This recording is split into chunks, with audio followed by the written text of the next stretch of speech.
ባድካ እንታ ኣብ ሰማይ ከምኡ ድማ ምድሪ ይኹን ዕለት መግብና ለማሃበና ናን ዝወደሉና በደሎም ከም ዝሓደግናሎም በደልና ናወሳና እንደገልና ካብ ክፉ ኣድሕነና እምበር ኣብ ፈተና ኣይተፍትወና መንግስትን ሓይልን ክብርን ንዘለዓለም ናትካ እማ ኣሜን ኦ እግዝእትየ ማርያም ናይ ቅዱስ ገብርኤል መልኣክ ሰላምታ ሰላም ለክሎ ሕልና ከደንግል ይኽብ ስጋውን ድንግል ወደ እግዚአብሔር ፀባዖት ጎይታ ሰራዊት ሰላም ለክሎ ንስኺ ካብ ኣንስቲ ብርክቲ ኢኺ ፍረ ከርስኹም ርኹይ ኦ ምልዕተ ጸጋ እግዚአብሔር ምሳኺ እዩ ኦ ፍስቲ ደስ በልኪ ኃጢአትና ሰሪዕልና ነፍቲ ወድኺ ኢየሱስ ክርስቶስ ምንታና ምሕረት ለምንልና አሜን። እግዚአብሔር ይቀበሎ አሜን። ስለ ዝነበረና ናይ ጸሎት ጊዜ ንኣምላኽና ስብሓት ይኹኖ። ካብዚ ብምቕጻል መልእክቲ ጳውሎስ ናብ ሰብ ዕብራውያን ክንመሃር ኢና ንሎሚ ከም ፍቓድ እግዚኣብሔር ሓውና መምህር ተኽሉ ክምህረና እዩ። ሓውና ክሳብ ዝዳሎ ነታ ንባብ ኣብ ክልተ ከፊልና ክንሪኣ ኢና። ሓፍትና ሉላ ዕብራውያን ምዕራፍ 10 ካብ ቁፅሪ 1 ክሳብ 18 ከተንብብልና ኢኺ። ቀፂልና ከዓ ሓፍትና ፍረወይኒ ዕብራውያን ምዕራፍ 10 ካብ 19 ጀሚርኪ ክሳብ መወዳእታ ከተንብብልና ኢኺ። ሓፍትና ሉላ ናባኺ።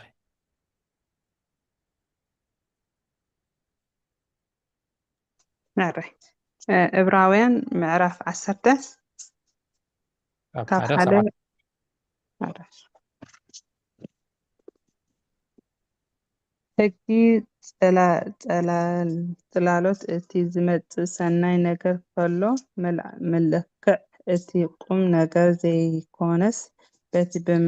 بعامته كل ساعة زسوا مسوعتታት ነቶም ዝቐረብዎ ከቶ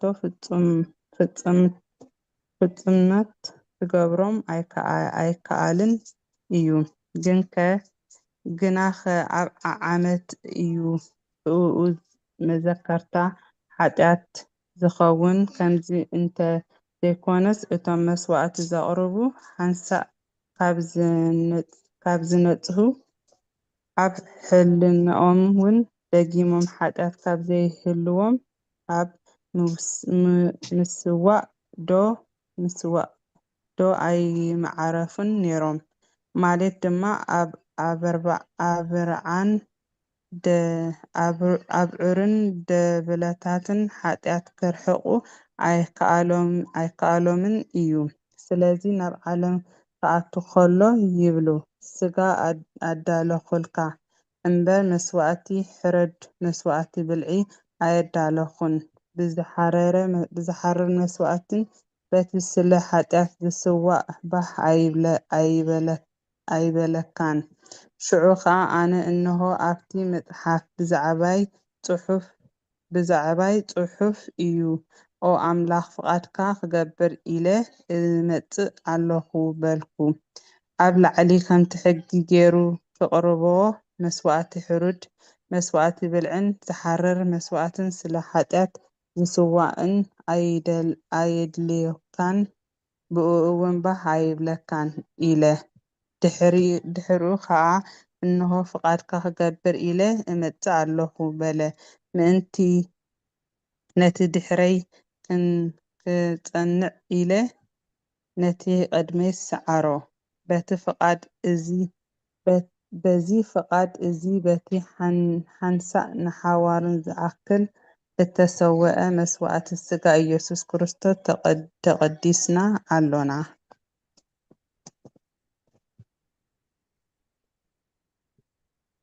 ስጋብ 18 ቀጽሊ ካህን ዘበለ ኩሉ ኣብ ፀጥባህ እንዳገልገለ ይቀውም እዩ እሞ ነቲ ሓጢአት ክርሕቕ ከቶ ዘይከኣሎ መስዋዕቲ ብዙሕ ሳዕ ይቐርብ ኣሎ። ክርስቶስ ግና ነቶም ዝቐደሱ ብሓንቲ መስዋዕቲ ንሓዋሩ ፍጹም እዩ። ንሱ ንሓዋሩ እትኸውን ሓንቲ መስዋዕቲ ስለ ሓጢአት ምስ ኣቕረበ እቶም ጸላእቱ መርገፂ እግሩ ክሳዕ ዝኽእኑ እንዳተጸበዩ ኣብ የማን ኣምላኽ ተቐመጡ። መንፈስ ቅዱስ ድማ ይመስክረልና ኣሎ። ድሕሪ እተን መዓልታት እቲኣተን መስዋእቲ ዝኣቱ ኪዳን እዚ እዩ ይብል እግዚአብሔር ንሕግጋተይ ኣብ ልቦም ክህቦም ኣብ ሓሳቦምን ክፍጽምሮ ክጽሕፎ እየ ምስ በለ ደጊም ኃጢአቶም ዓመፆምን ከቶ ኣይክዝከርን እዩ ይብል እምበኣር ከስ ኣብቲ ናይ እዚ የቕሬታ እዚ ዘለዎስ ደጊም መስዋእቲ ስለ ኃጢአት ኣየድልይን እዩ። ቃልዎ ተስማዕልና ሓፍትና ፍሮይኒ 19 ጀሚርካ ክሳብ መወዳእታ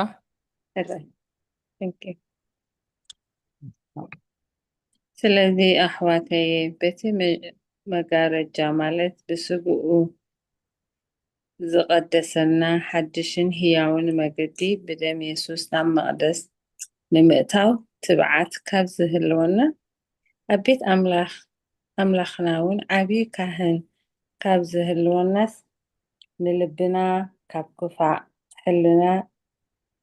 ተነፂጉ ስጋና እውን ብፅሩይ ማይ ተሓፂቡ ሙሉእ ብተረዳእናዮ እምነት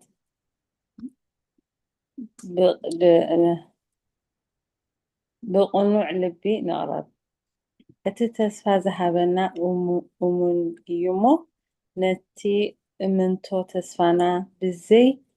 ምንቕናቕ ነጽንዓዮ። ንፍቕርን ንሰናይ ግብርን ንምንቕቓሕ ኣብ ንሓድሕድና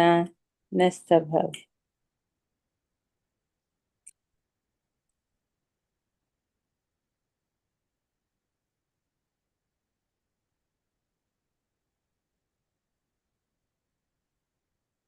ድምፂ ተዓፅያ ትክላ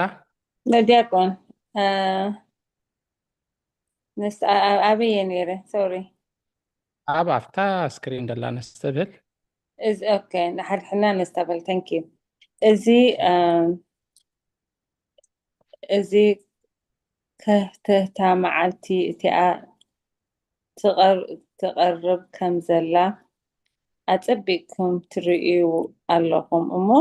ንሓድሕድና ንመዓዓድ እምበር ገሊኣቶም ልማድ ከም ዝገብርዎ ኣኼባና ኣይንሕደግ። ስለዚ ከዓ ፍልጠት ሓቂ ምስ ረኸብና ነቲና ሓጢአት እንተገበርና ዘሰክሕ ምጽባይ ፍርድን ነቶም ተጻረርቲ እትበልዕ ቅንኢ ሓዊ ክኸውን እዩ እምበር ደጊምሲ ስለ ሓጢአት ዝስዋዕ መስዋዕቲ የልቦ። እቲ ንሕጊ ሙሴ ዘፍረሰ በቓል 2 ወይ 3 ምስክር እዩ ብዘይ ድንጋጽ ዝመውት ንወዲ ኣምላኽ ዝረገጸ ነቲ እተቐደሰሉ ደም ኪዳን ከዓ ዘርከሰ ንመንፈስ ጸጋ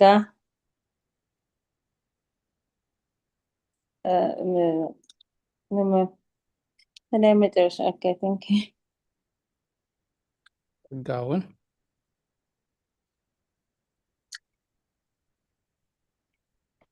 እዚኣ ነለት ኦኬ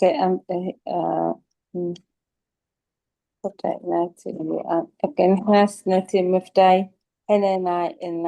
ናተይ እዩ ኣነ ሕነ ክፈዲ እየ ዝበለ ደጊም ከዓ እግዚአብሔር ንህዝቢ ክፈርድ እዩ ዝበለ ንፈልጦ ኢና። እግዚአብሔር ንህዝቢ ክፈርዶ እዩ ዝበለ ንፈልጦ ኢና። ኣብ ኢድ ህያዋን ኣምላኽ ምውዳቕ ዘሰክሕ እዩ።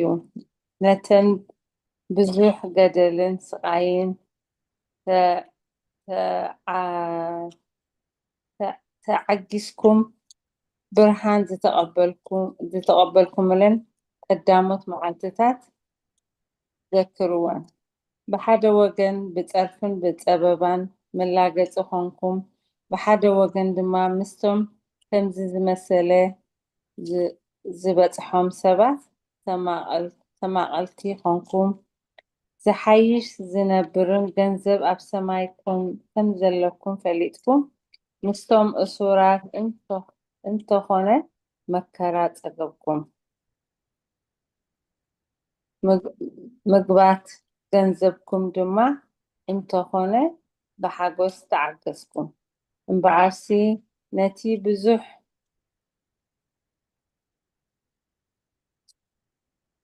ብዙሕ ዓስቢ ዘለዎ ትብዓትኩም ኣይትደርብይዎ ፍቓድ ኣምላኽ እናገበርኩም ነቲ ተስፋ ምእንቲ ክትረኽብዎስ ትዕግስቲ የድልየኩም እዩ ማለት ግና ኣዝዩ ቁሩብ ዘመን እዩ እቲ ዝመጽእ ክመጽእ እዩ ኣይክዱን ግን ከዓ እዩ ጻድቕ ግና ብእምነት እዩ ዝነብር ንድሕሪት እንተተመለሰ ድማ ነፍሰይ ብእኡ ባህ ጻድቕ ግና ብእምነት እዩ ዝነብር ንድሕሪት እንተተመለሰ ድማ ነፍሰይ ብእኡ ባህ ኣይብላን እዩ ንሕና ግና ምስቶም ምድሓን ነፍሶም ክረኽቡ ዝኣምኑ እምበር ምስቶም ናብ ጥፍኣት ንድሕሪት ዝምለሱ ኣይኩንነናን ኣሜን ኣሜን ቃል ሕይወት ተስማዕልና ካብዚ ብምቕጻል ናብ ሓውና መምህር ተኽሉ ከሕልፈኩም እየ ንሓውና እግዚአብሔር ኣምላኽ ተዛራባ አንደበት ንዓና ድማ ደስ ተውዕል ኣእምሮ ይዓድለና ናብ ሓውና መምህር ተኽሉ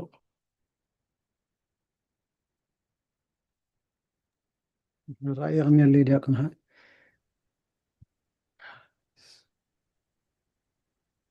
بسم الله وولد ومنفس قدوس هذا أملاك أمين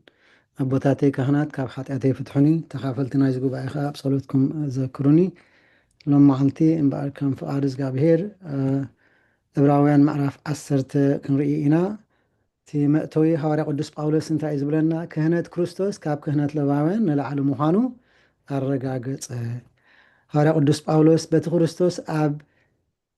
هيوتنا زقابرو انتاي لوتي كام زتفت أمين خاء يقلت إتي كندنات بي نحلنانا من صح إيو سرعات لواويان كاب حاتيات كانت صحنا توري حلنا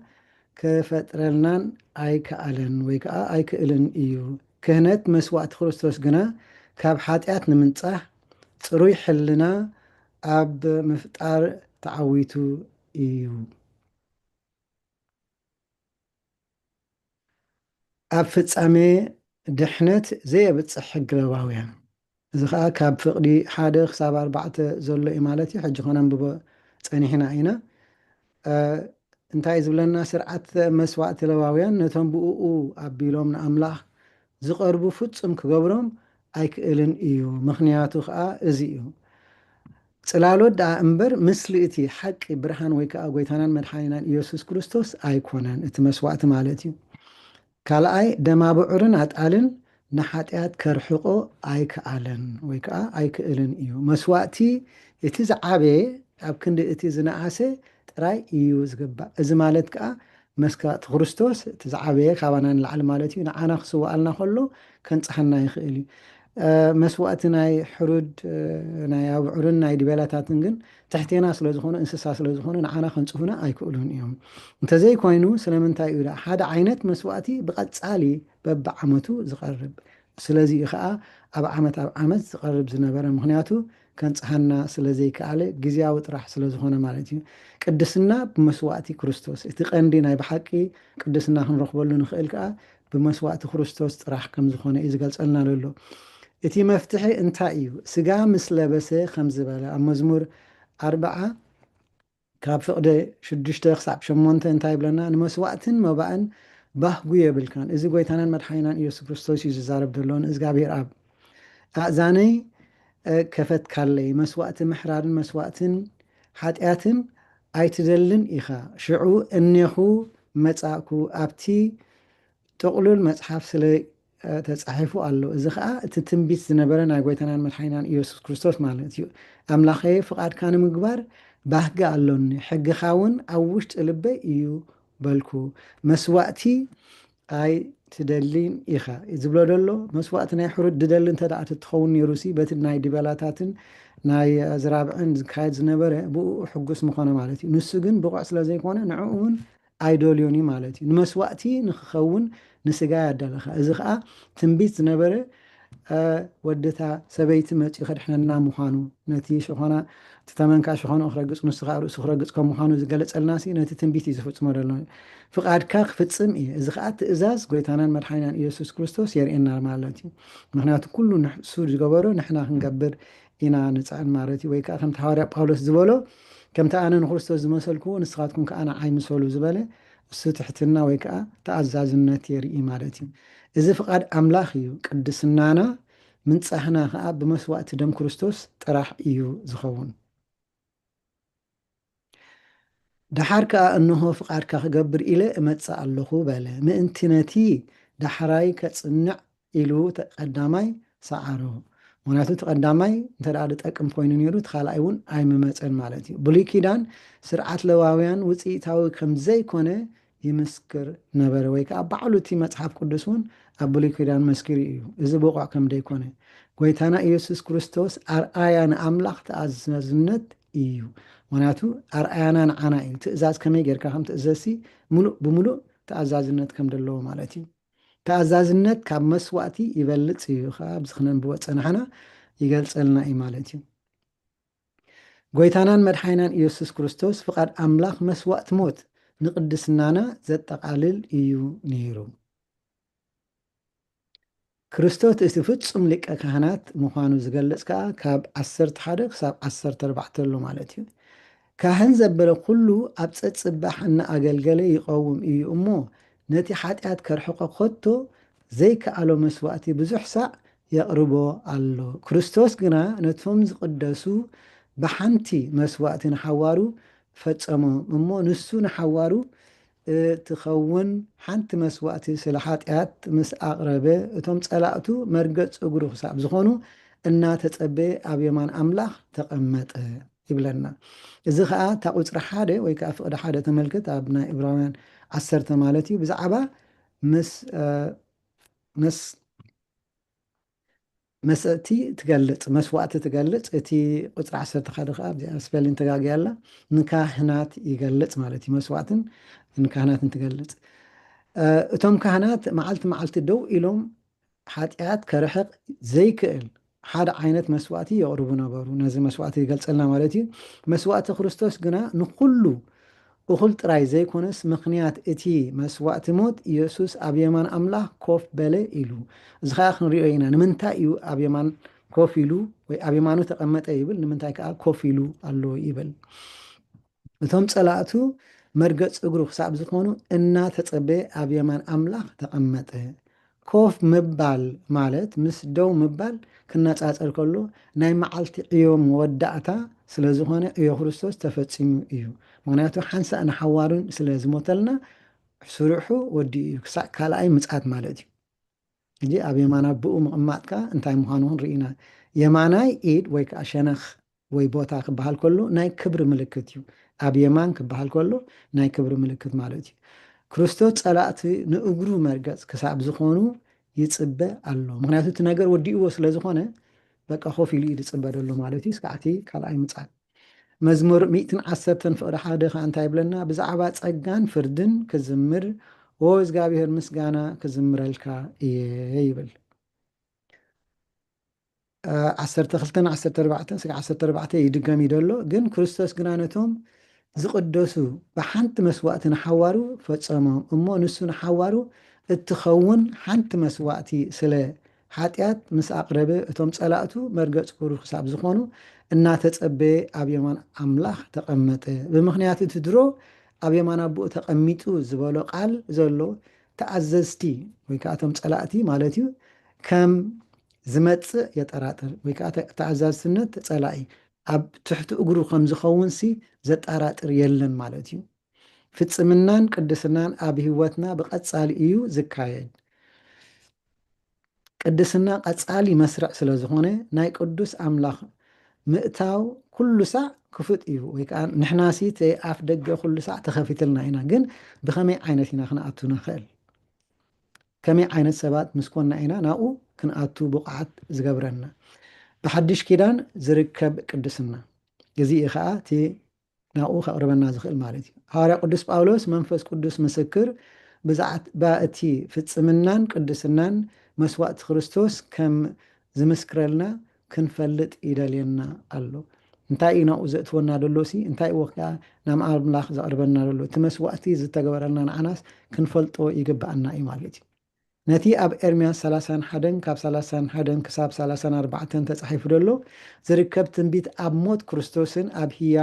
هيوت كريستنان بجحدي زمصኦ منفس قدوس إيو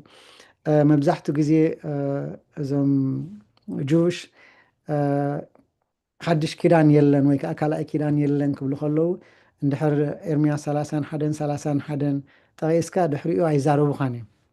مخنياتو سيناي بحقي حدش كيدان كم زلو ياتنقرنا انه مس بيت اسرائيل مس بيت يهودا حدش كيدان زات ولن معالتتار كمصائين يبل ازغابير نزي ام سمعو كابون اليو كخدو ايكلنيو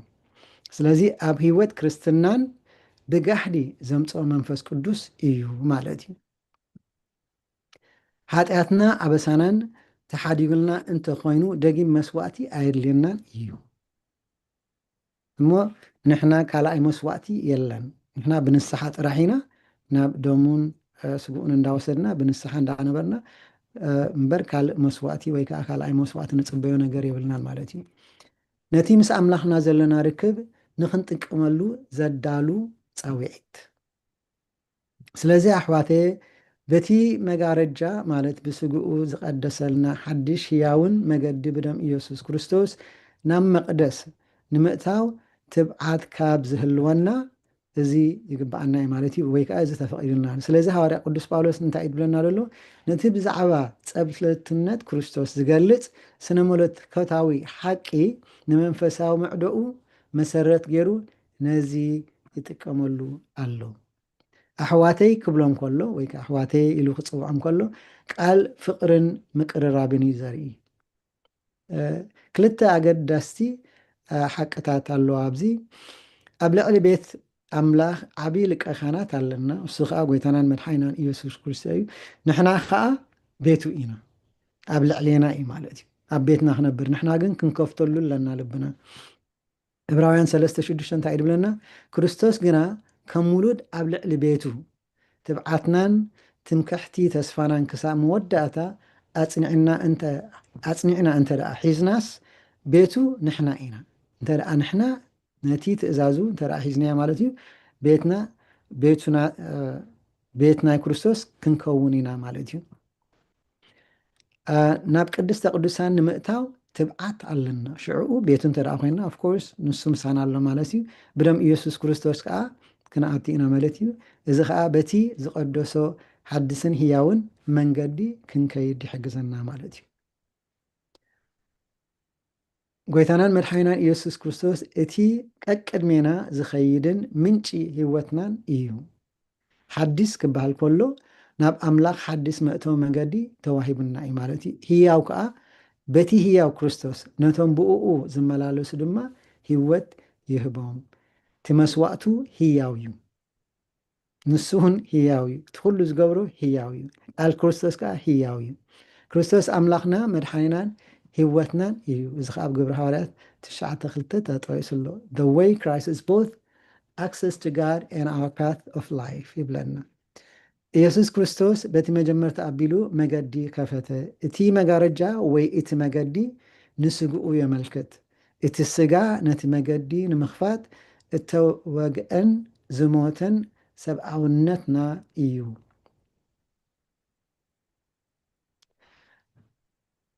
ካብ 23 ክሳብ 24 ደሎ ስለዚ ልብና ካብ ክፋእ ሕልና ተነፂጉ ስጋውን ብፅሩይ ማይ ተሓፂቡ ሙሉእ ብተረዳእናዮ እምነት ብቑዕ ልቢ ንቕረብ ልብና ካብ ክፋእ ሕልና ተነፂጉ ስጋውን ብፅሩይ ማይ ተሓፂቡ ሙሉእ ብተረዳእናዮ እምነት ብቑዕ ልቢ ንቕረብ እቲ ተስፋ ዝሃበና እሙን እዩ እሞ ነታ እምንቶ ተስፋና ብዘይ ምንቕናቕ ነጽናዓያ ንፍቕርን ንሰናይ ግብርን ንቕቓሕ ኣብ ነንሕድሕድና ነስተብህል ነተን ኣቐዲምና ዝገለጽናየን ፍቕሪ ክህልወና ኣብ ነንሕድሕድና ዝገልጽ ከዓ ኣሎ ማለት እዩ። ሕጂ በብሓደ ይገልጸና ኣሎ። 22 እንታይ እያ ትብላ? ናብ ኣምላኽ ንቕረቦ እዚ ከዓ ከምዚ ዝስዕብ ንክንገብር የኽእለና። እንድሕር ንዑ ቀሪብናዮ እንታይ ክንገብር ንኽእል? ኑዛዜ እምነትና ኣጽኒዕና ንመሓዝ ማለት እዩ። ኣብቲ 13 ደላ ድሕሪኡ ከዓ 14 ነንሕድሕድና ንምትብባዕ። ምክንያቱ ክርስትና ናይ ግላዊ ኣይኮነን፣ ወይ ከዓ ኣነ ድሒነ ኢልካ ናይ ካልእ ሰብ ከየገደሰካ ትኸይድ ነገር ኣይኮነን። ንሓውኻ ንዝማድካ ንዕሩትካ ንኩሉ ኮሚኒን ክንገብር ከለናስ ብሓባር ናይ ሓባር እምነት ማለት እዩ። ሒዝካ ንሰብ ደኣ ክትከይድ ኣለካ እምበር ናይ በይነይ ወይ ከዓ ናተይ ጥራሕ ይደገድሰኒ ኢልካ ዝኸይድ እምነት ኣይኮነን ማለት እዩ። ብእምነት ብምሉእ ዝተኣማመነ ናይ ሓቂ ልቢ ናይ ሓቂ እምነት ብዘይ ጥርጥር ምምላስ ማለት እዩ። እዚኣ ከዓ ኣብታ 22 ከነንብባ ፀንሐና ማለት እዩ። ልብና ካብ እኩይ ሕልና ይነጽህ ብዛዕባ ንስሓ ኑዛዜ ከምኡውን ቅዱስ ቁርባን እየመልክት። ሰብነትና ድማ ብፅሩይ ማይ ተሓፅበ ብዛዕባ ጥምቀትን ልደት ክርስትናን የመልክት። ልደት ክርስትና ወይ ከዓ ካልኣይ ውልደት ንብሎ ማለት እዩ። ናብ ኣምላኽ ምቕራብ ነቲ ተስፋና ንኽንናዘዝ የኽእለና ጥራይ ዘይኮነስ ነቲ ኑዛዜና ኣጽኒዕና ንኽንሕዞ እውን የኽእለና ማለት እዩ። ኑዛዜ ናይ ጥምቀት ኑዛዜ እዩ። ተስፋ ከዓ ናይ ዘለዓለም ሂወት ክህበና ይኽእል። እቲ ተስፋ ዝፈጸመ እሙንን ህያውን እዩ እሞ ከይተወላወልካ ጽናዕ። ምክንያቱ እቲ ተስፋ ዘለና ብተስፋ ክርስቲያንስ ብተስፋ እዩ ዝነብር ንብሎሲ ኩሉ ግዜ ተስፋ ከይቆረፅና ክንነብር ወይ ከዓኒ ኣብቲ እምነትና ፀኒዕና ክንፀንሕ ይግባአና ማለት እዩ። ነንሕድሕድና ንተሓላለ ኣገዳስነት ስርዓት ሕድሕድ ደግፍ። እዚ ከዓ ኣብ ዕብራውያን ካብ 24 ክሳብ ኣብዛት ምዕራፍ እዚኣ ማለት እዩ 25 ተገሊፅልና ኣሎ። ቀዲምና እውን ኣንቢብናዮ ነርና ኢና። ፍቅርን ሰናይን ግብርን ኣለዓዕል ናይ ሓቂ ናይ ቤተ ክርስቲያን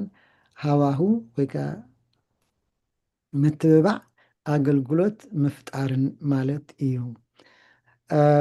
ብሓባር ምእካብ ንመለከታዊ ቅዳሴ ኣብ ቅዳሴ ኩሉ ግዜ ወይ ከዓ ሰንበት ንገብሮ ኣብ ቅዳሴ ዘለዎ ግዜ እውን ንገብሮ ማለት እዩ። ሓበራዊ ኣምልኾን ዘመልክት እዩ። እዚ ከዓ ካብቲ ገሊኦም ዕሽስ ዝብልዎ ልማድ እተፈለየ እዩ። ምክንያቱ ሰንበት ምምፃእ እንታይ የድሊ ወይ ከዓ ቅዱስ ቁርባን ወሲድካ ምምሳሌ እንታይ የድሊ ዕሽሽ እንተረኣ ዝብልዎ ኮይኖም ነቲ ሓቂ እምነት የለውን ማለት እዩ። ኣብቲ ሓቂ እምነት ዝግበር ዘሎ ኣምልኾስ የለውን ማለት እዩ። ንሓድሕድኩም ተተባብዑ ብእምነት ንሓድሕድና ንተባባዕ። እታ መዓልቲ እታ ካልኣይቲ ምምፃእ ማለት እዩ እናቀረበት ክትቀርብ ከላ ከዓ ዝያዳ ንተባባዕ። ምክንያቱ ምፅኣት ጎይታሲ መዓዝ ከም ዝኾነት ኣይንፈልጣን ኢና። ሕጂ ከም ዝኾነት ኢልና ግን ኩላትና ድልዋት ክንከውን ይግባአና ማለት እዩ። ራብዓይ መጠንቀቕታ 5 መጠንቀቕታ ይድህብ። ግን ኣብዛ ራብዒት እዚኣ ንድሕሪት ምምልላስ ዘምፅኦ ሓደጋ መጠንቀቕታታት ንዕብራውያንን ንኩልና ህዝቢ ክርስቲያንን ሸለልትነት ዘምፅኦ ሓደጋ እዚአን ኣብተን ጥቕሲ ገይረልኩም ኣለኹ ክትርእይወን ትኽእሉ ኢኹም ማለት እዩ። ምስቲ ግዜ መታን ከኣኽለና ኣቦና እውን ኣለው ቀሺ ወይ ከዓ ኣበይ ምርጌታ ድሓር ክገልፅወና ፀቢቖም ይኽእሉ እዮም። ነቲ ብጎይታ እተኣወጀን በቶም ዝሰምዕዎ ከዓ ዝተረጋገፀ ዓብይ መድሓንን ዕሽሽ በሉ። ዕሽሽ ስለ ዝበልዎ ከዓ እንታይ ከም ዝረኸቦም ከዓ ርኢና ኢና። ዘይምእማን ደስዕቦ ሓደጋ ከዓ ኣብዚ ዕብራውያን 3 ካብ 7 ክሳብ 19 ተገሊፁ ኣሎ ማለት እዩ። ከምቲ እስራኤላውያን ኣብ በረኻ ዝገበርዎ ንልቦም ኣትሪሩ ዕረፍቲ ኣምላኽ ከም ዝጎድሎም ገበረ። ባዕላቶም እዮም ኣትሪሮም ግን ልቦም ተሪሩ እሱ ከዓ ሸለሊልዎም ማለት እዩ። ደይ ብስለት ሓደጋ ወይ ከዓ ዳንጀር ኦፍ ናት ማቹሪንግ። ምክንያቱ ኩሉ ግዜ ብእምነት ዘይበሰሉ ኮይኖም ኣብ ክንዲ ዕፁም ምግቢ ፀባ የድልዮም ነበረ። ኩሉ ግዜ ከምኡ ክትከውን ኣይግባአናኒ ማለት እዩ። ዋላ ንሕና እውን ቃል ኣምላኽ ኩሉ ግዜ ንሰምዖ ኣለና። ግን 10 ዓመት ተመላሊስና እንተ ደኣ ሓንቲ ዕብየት ዘይገበርና ኣለና ኮይና ኣምላኽ ይቕረ ይበለና እምበር ክንዓቢ ይግባአና። ንካልእ ሰብ እውን ከነዕቢ ይግባአና። ንዓና ጥራሕ ደይኮነሲ ከምቲ ዓንቲ ወይ ቀዲመ ዝበልክዎስ ክርስትና ናይ ሓባር ኣምልኾ ስለ ዝኾነ ንካልኦት እውን ንሕና ክንጉስጉስ ይግባአና። ንድሕሪት ናይ ምምላስ ሓደጋ ኣብ ዕብራውያን ካብ 26-31 ደሎ ማለት እዩ። ሓቂ ምስ ፈለጥካ ደይ መደይ ኢልካ ሓጢኣት ምግባር የቋርፅ። ኣብዛ ሓጢኣቶም ምፍጻም ኣብዛ ሓጢኣት ምፍጻም ንግዚኡ ሸለል ምባል ዘይኮነስ ብቐጻሊ ኣሰራርሕ እዩ ዘመልክት።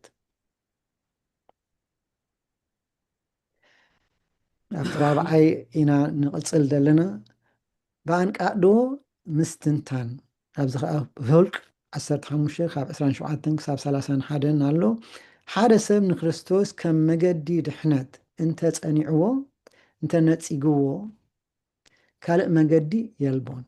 እዚኣ ሕጂ ፈሊጥካ ትግበር ነገር ማለት እዩ። ሓደ ሰብ ንክርስቶስ ከም መገዲ ድሕነት እንተነጺግዎ ካልእ መገዲ የልቦን። ነቲ ሰብሲ ድሕነት ክህልዎ ኣይክእልን። ኣምላኽ ግን መሓሪ እዩ። እንተ ደኣ ተመሊሱ ክምሕሮ ይኽእል እዩ ማለት እዩ።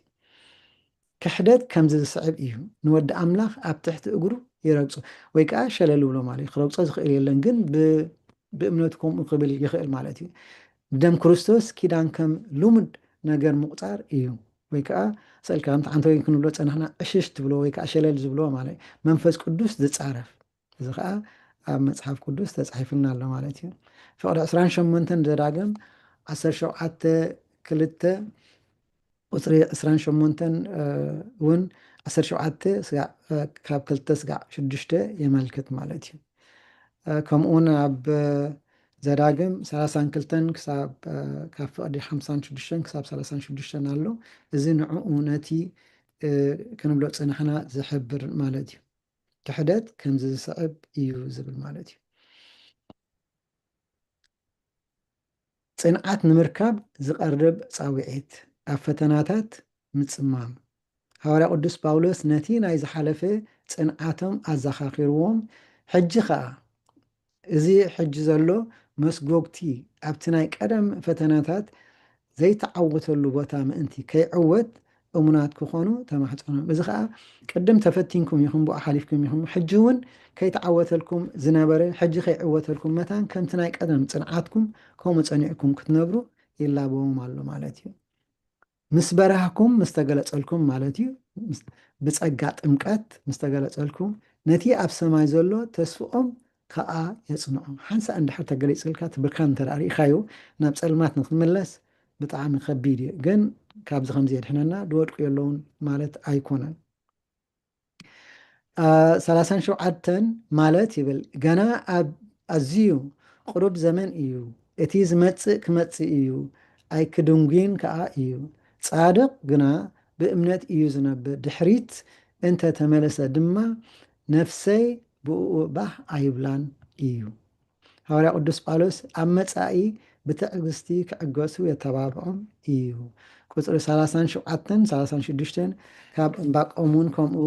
ምዕራፍ 2:3-4 ኣብቲ ሰብቱጅን ዝብሎ ናይ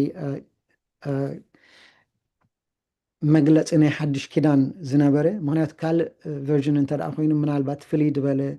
ኣናብባ ክህልዎ ክእል እዩ፣ ኣጋላልፃ ክህልዎ ክእል እዩ። እዚኣ ግን ብፍለይቲ ኣብኣ እንተ ደኣ ተሞርኪስና ነዚ ክገልፀልና ይኽእል እዩ ማለት እዩ። ጎይታ ካብ ኩሉ መከራ ከድሕነና ነቲ ካልኣይ ምፅኣት ብሃንቀውታ ንፅበ ኣለና። በዚ ምትእምማን እዚ ጻድቕ ነፍሲ ንምድሓን ብእምነት ክነብር ይኽእል እዩ። ደማብዑርን ኣጣልን ሓጢኣት ከርሕቆ ዘይክእል ስለምንታይ እዩ? እዚአን ተን መደምደምታ ወይ ከዓ ናይ ሕቶታት ዘለዋ ማለት እዩ። እታ መልሲ ከዓ መስዋእቲ እንስሳ ምሳላውያን ወይ ከዓ ግዝያውያን ጥራሕ እዩ ወይ ከዓ ምስሊ ጥራሕ እዩ ዳ እምበር ፍፁም ኣይኮነን። ናብቲ ፍፁም መስዋእቲ ዝኾነ ኢየሱስ ክርስቶስ የመልክት። ምክንያቱ እቲ ሻዶው እዩ ዝብሎ ወይ ከዓ እቲ ፅላሎት እዩ ዝብሎ ዳ እምበር እቲ ሓቂ ኣይኮነን። ደማብዑርን ኣጣልን ንሓጢኣት ከርሕቕ ኣይክእልን እዩ። እዚ ከዓ ዕብራውያን 10:4 ተፃሒፍልና ኣሎ ማለት እዩ ንመወከሲ። ኣምልኾ ብሉይ ኪዳን መጋረጃ ብኸመይ ይዓይ ነበረ? መልሲ እቲ መጋረጃ ነታ ቅድስቲ ካብ ቅድስተ ቅዱሳን ፈልዩ ናብ ኣምላኽ ምእታው ድሩት ምዃን የርእየና ነይሩ። እታ መጋረጃ ከዓ ነታ ቅድስተ ቅዱሳን ክፈልያ እዩ። ዘፀአት 26:33 ማለት እዩ። ምክንያቱ ንምንታይ ኢና እቲ መጋረጃ ንብል ዘለና? ምክንያቱ ጎይታናን መድሓኒናን ኢየሱስ ክርስቶስ እቲ መጋረጃ ካብ ላዕሊ ክሳብ ታሕቲ ተተርተረ እዩ ዝብሎ። ምክንያቱ መጋረጃ የለን ሕጂ ኩሎም ካህናት ሰንበት ብደይ መስዋእቲ ኣትውሎ ማለት እዩ። እቲ ቅዱስ ቁርባን መስዋእቲ ዝግበር ንዓና እዩ። እቲ ሓንሳብ ዝተገበረ ማለት እዩ ስቡእ ደሙን ኩሉ ግዜ ሓንሳብ ተገይራ ንሓዋርያ ማለት እዩ ኢየሱስ ኣብ ተሰቕለሉ እዋን እቲ መጋረጃ ኣብ ክልተ መቕዳዱ እንታይ ትርጉም ኣለዎ መልሲ እቲ መጋረጃ ምቕዳድ ክርስቶስ ንኩሎም ኣመንቲ ብቐጥታ ናብ ኣምላኽ ከኣቱ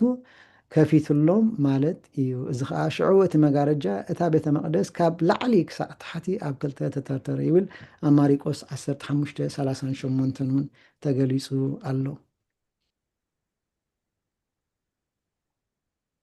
ናብ ኣምላኽ ዘለና ርክብ ሓድሽን ህያውን መገዲ ተባሂሉ እተፀውዐ ስለምንታይ እዩ መልሲ ብሞቱን ትንሣኤ ክርስቶስን ስለ እተኸፍተ ብኡ ህይወት ሂቡና እዩ በቲ ስጋ ዝኾነ መጋረጃ ገይሩ ዝቐደሰልና ሓድሽ ኪዳን ወይ ከዓ ሓድሽን ህያውን መገዲ ንሱ እዩ ጎይታናን መድሓኒናን ኢየሱስ ክርስቶስ እዩ እዚ ከዓ ዕብራውያን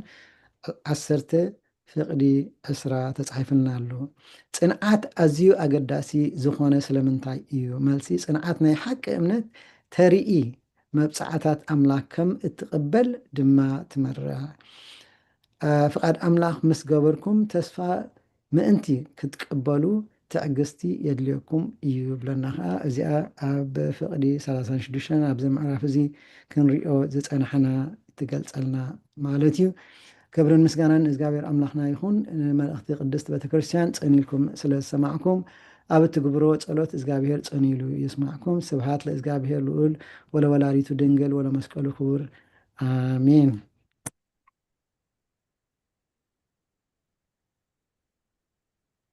ኣሜን ኣቡና መምህር ተኽሉ ቃል ሕይወት ተስምዐልና ሰፊሕ ገላፂ ምስ ብዙሕ ኣብነትን ጥቕስን ዝተሰነየ ሰፊሕ ትምህርቲ ተማሂርና እግዚአብሔር ኣምላኽ ኣገልግሎትካ ይባርኽ ኣሜን ካብዚ ብምቕፃል ከምቲ ልሙድ መዝሙር ካብ ጉባኤ ክህልወና እዩ መዝሙር ድዝምረልና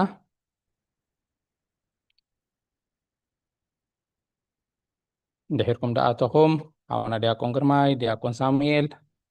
እንኳዕ ብሰላም ኣተኹም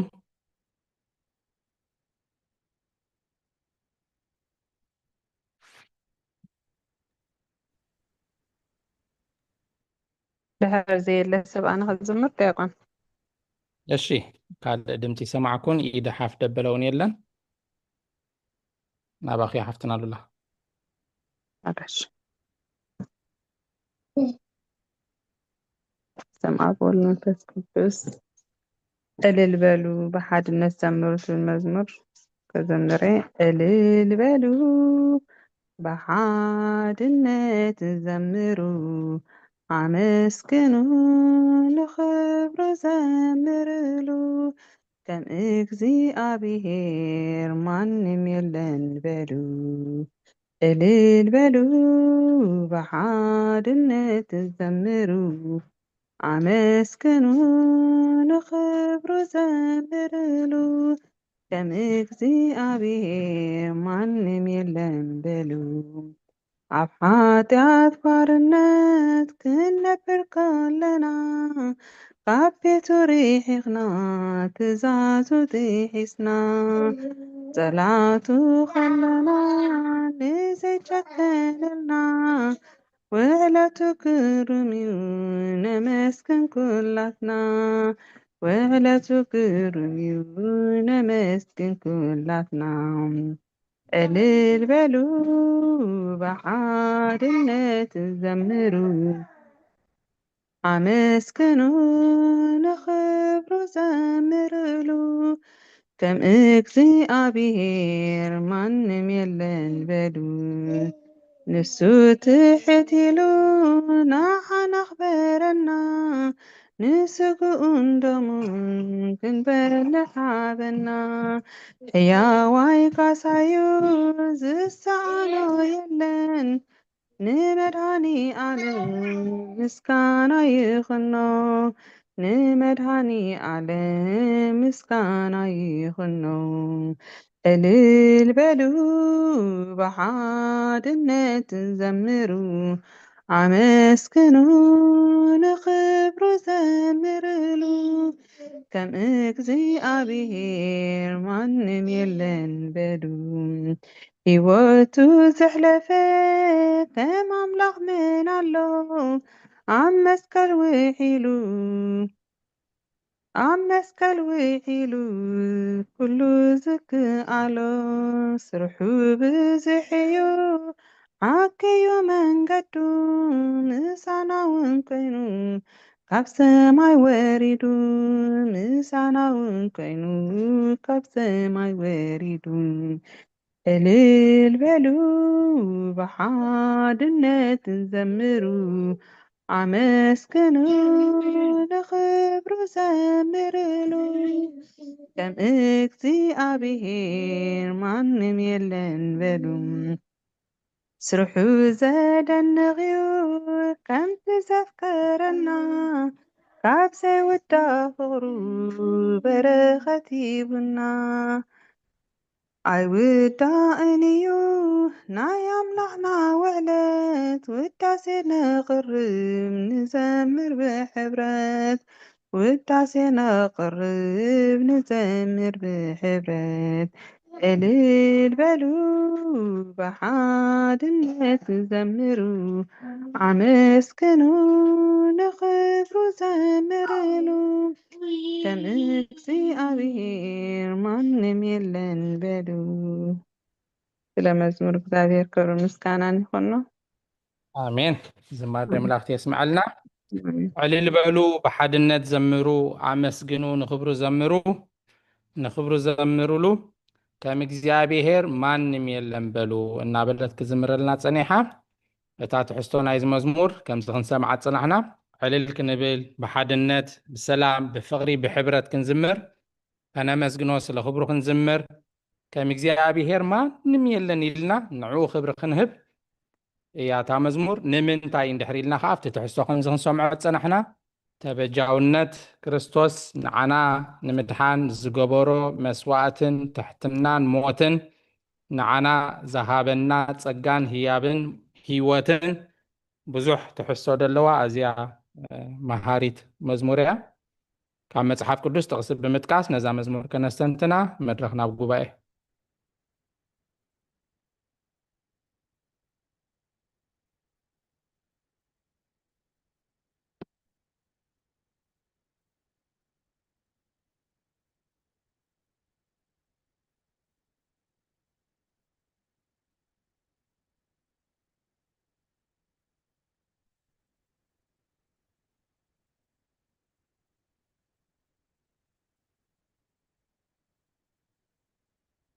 እሺ መምህር ሳራ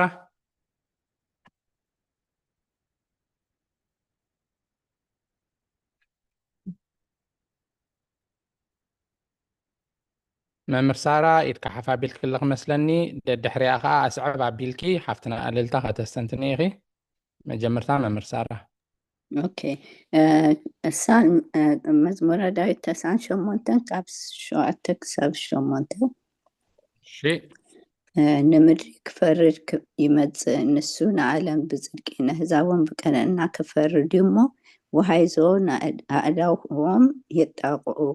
ኣኽራን ሃቢሮም ኣብ ቅድሚ እግዚኣብሔር ብሃጎስ ይዘምሩ። ኣሜን። ንሕና ጥራይ ደይኮናሲ ኣኽራንን ኮረቢትን ኩሉ ፍጡርን እግዚኣብሔር ከመስግን እዩ። ክብርን ኣምላኽ ይኹን። መዝሙር ዳዊት 98 ካብ 7 ክሳብ 8 عليه تسمعنا ممر سارة قالتا ዘፀአት ብምዕራፍ 15 ፍቕዲ 11 شيء ኦ እግዚአብሔር ኣብ መንጎ ኣማልኽቲ ከማኻ ዝበለ መን ኣሎ? ብቅድስና ከማኻ ዘኸበረ ብግርማ ከማኻ ዝተፈርሀ ገባሪ ተኣምራት መን ኣሎ? قالي وتسمع لنا زقات 15 11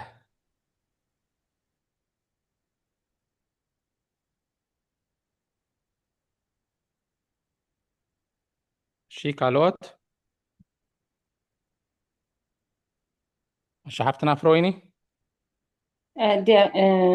መዝሙር ዳዊት ምዕራፍ 135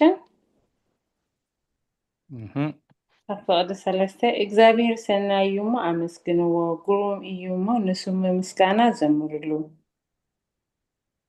آمين مزمور داوود مبل 135 ቁጥሪ 3 እሺ ማማ ጊዴና ድማ መዝሙር ዳዊት መበል 44 ቁጥሪ 8 ሰዲዳትልና ኣላ መዝሙር ዳዊት 44 ቁጥሪ 8 ከንብባየ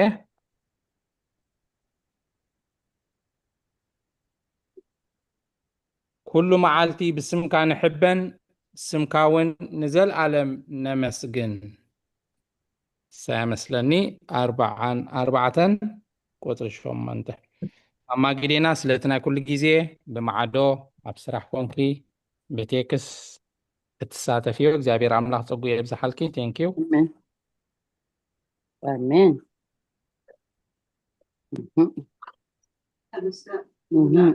አሜን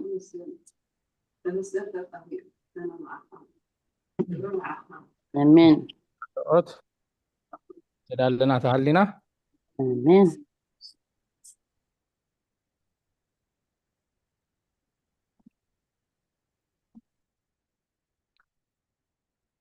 أنا حنتخبر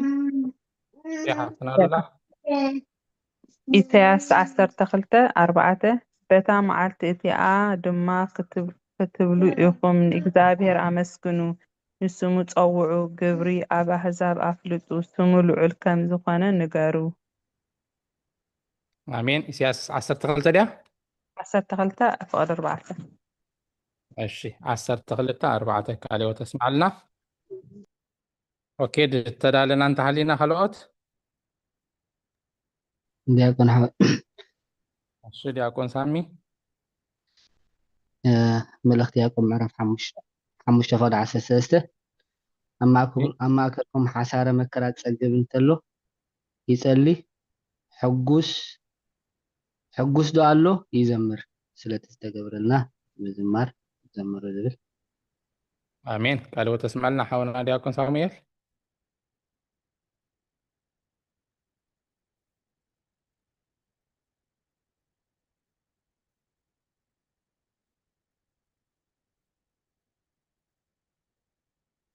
እንድተዳልኹም ተሃሊኹም ሬድ እንተሃሊኹም እሺ እምበኣር ኣብዚ ብምቕፃል ናብቲ ሎሚ ዝተምሃርናዮ መልእክቲ ጳውሎስ ናብ ሰብ ዕብራውያን ምዕራፍ 10 ካብ ቁፅሪ 1 ክሳብ መወዳእታ ሰፊሕና ተማሂርና ሎሚ ከነስተንትን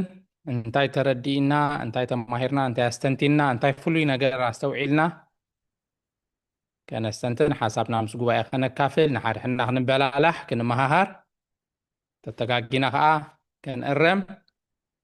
ሕቶ ተሎ ከዓ መወዳእታ ከዓ ነቦታት ክንሓትት መድረኽ ናባኹም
ዝኾነ ሓሳብ ተለና ጊዜና ንጥቀመሉ እኹል ጊዜ ይደለና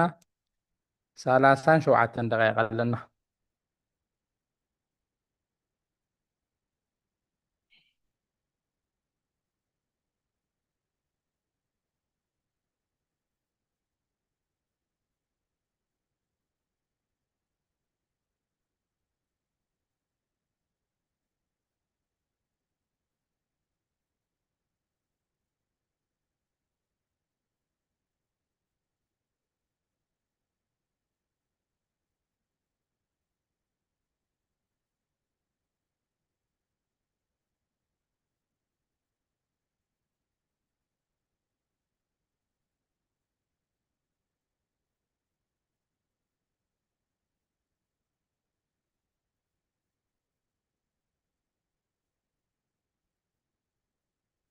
ቁጥሪ ክንዲ ዝውፅእ ዘይበሉን ወላ እናንበብኩም ክትሳተፉ ትኽእሉ ኢኹም።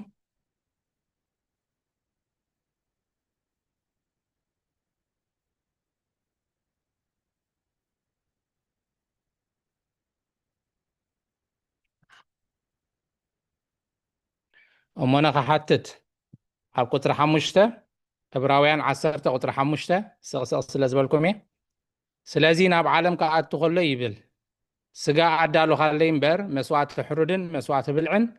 ኣይደልየኻን ብዝሓርር መስዋዕትን በቲ ስለ ሓጢኣት ዝስዋእን ባህ ኣይበለካን። ሽዑ ከዓ ኣነ እንሆ ኣብቲ መፅሓፍ ብዛዕባ ፅሑፍ እዩ ወኣምላኽ ፍቓድካ ክገብር ኢለ እመፅእ ኣለኹ በልኩ እያ ትብል ካብ 5 ክሳብ 7 ናብዚ ዓለም ክኣቱ ከሎ ይብል ስጋ ኣዳሎ ካለይ እምበር መስዋዕቲ ሕሩድን መስዋዕቲ ብልዕን ኣይደልየኻን። ነዚኣ እስክነስተንትና ብኸመይ ንገልፃ ነዚኣ ብኸመይ መስተንትና እያ?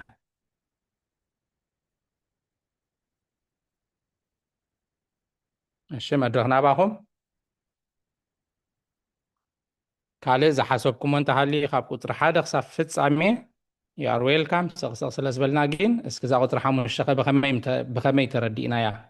ክገልፀልና ፅኒሑ ይሓውና ከመይ ተረዲእና እያ ክገልፃ ከሎ ከምዚ ብፅሑፍ እውን ንሪኣ ዘለና እንታይ እያ ትብል ዘላ እንታይ ኣስተንቲና ነዚኣ እስኪ ነስተንትና ዕሙቕ ኣቢልና እንታይ ማለት እያ ምስ ጉባኤ ሼር ንግበር።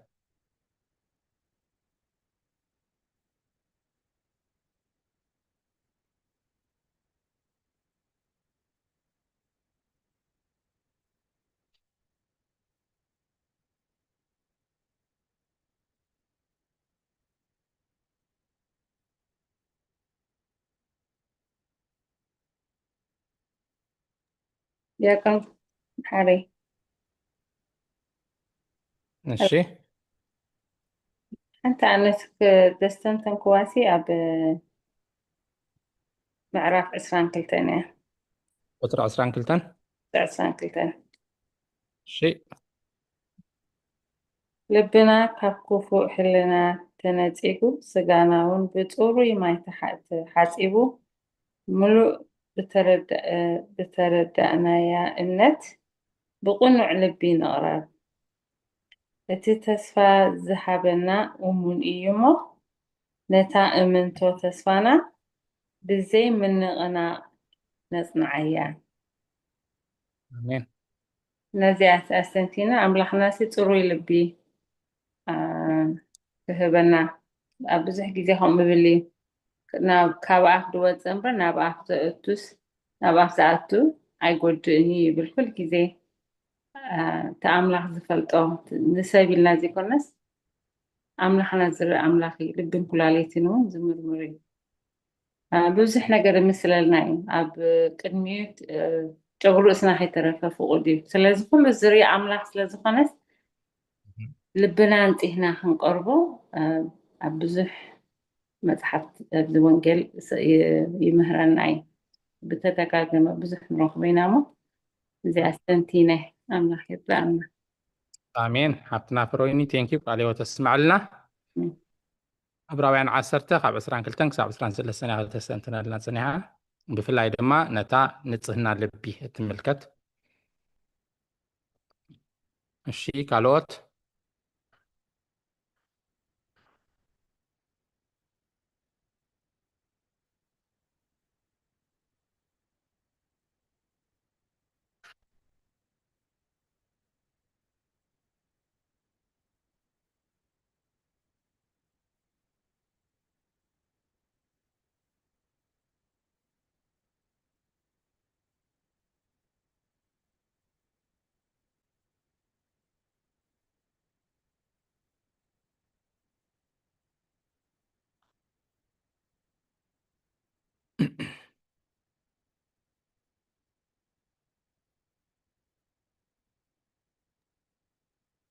أنا ده حد خلنا كتبل ዲያቆን ሓይ እሺ እዛ ቁፅሪ 4 ማለት ድማ ኣብ ዑርን ደበላታትን ሓጢኣት ከርሕቁ ኣይክእሉን እዮም ዝብል ንዓ ከስተንትና ከለኹ ኢሳያስ ምዕራፍ 1 ካብ 11 እስካብ 15 ትገልጻ። እሺ ብዙሕ መስዋዕትታትኩም እንታይ እዩ ይብል እግዚአብሔር ብዝሓርር መስዋዕቲ ደዓዋልን ብስቡሕ ስብሓትን ጸጊበ ኣለኹ። ደም ዘራብዓትን ገንሸልን ደበላታትን ባህ ኣይብለንን እዩ። ኣብ ቅድመይ ክትረኣዩ ምስ እትመጹ መን ከም ከቶ ኣጸደ ክትረግጹ ደሊኹም ኮንቶ መስዋዕቲ ብልዒ ኣይተምጽኡ። ዕጣን ንዓይ ፍንፉን እዩ። ሰርቂ ወርሕን ሰንበትን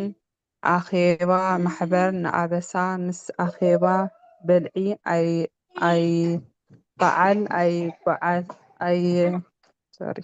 ኣይዕገሶን እየ። ንሰርቂ ኣዋርሕኩም ባዕልኻትኩም ነፍሰይ ትጸልኦ ኣላ። ጾር ኮይኑኒ ምስካም ሲኢነ ኣለኹ። ኣእዳውኩም ምስ እትዝርግሑ ኣዒንተይ ካባኻትኩም እኽውል። ምህለላ እኳ እንተኣብዛሕኩም ኣይሰምዓኩምን እየ። ኣእዳውኩም ደም መሊአን እየን። ቃልዮት ተስማዕልና። እሺ ቁርብ ግልጽ ኣብል እያ። እግዚአብሔር ኣምላኽሲ ብመስዋዕቲ ምሕራር ደም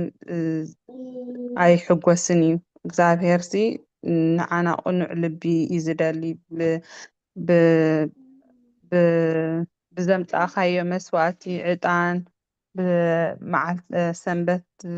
ኣኼባታት ኣበሳ ሰርቂ ኣዋርሕን እዚ ኩሉ ብከምኡ ይኮነን። እግዚአብሔርሲ ዝሕጓስ እግዚአብሔርሲ ጽሩይ ልቢ ክንህቦ ብጽሩይ ልቢ ንዕኡ ክንእዘዝን ንዕኡ ክነኽብርን መስዋዕቱ ከዓኒ እሱ እዩ። መስዋዕቲ ምሕራር እንስሳታትሲ ከም ዘይብህጎ እየ ተረዲእኒ ንዓይ። እሺ ቃልዮት ተስማዕልና። ሓፍትና ሉላ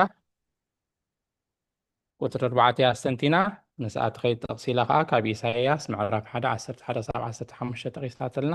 ቃልዮት ተስማዕልና። እሺ ጊዜና እንጠቀመሉ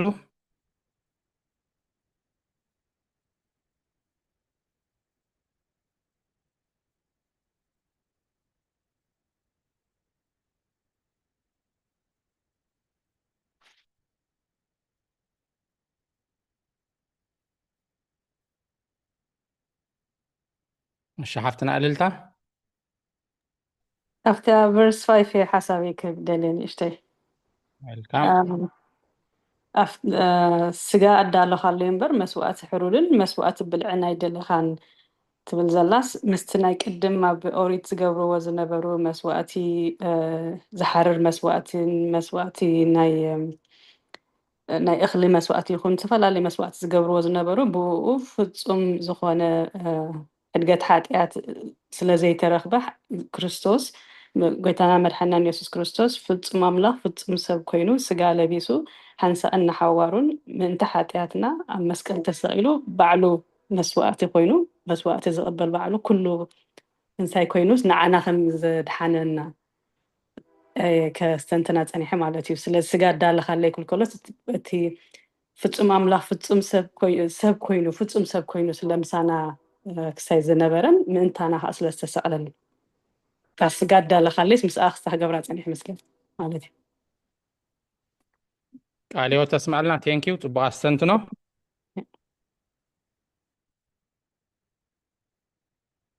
እሺ ካልኦት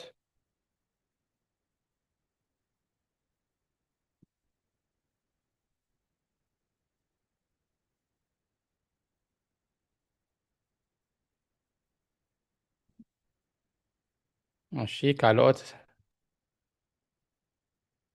ሕቶ ግን ሓንቲ ከኣላትኒ ንዳሕራይ ድሓኒ እሺ ዌልካም።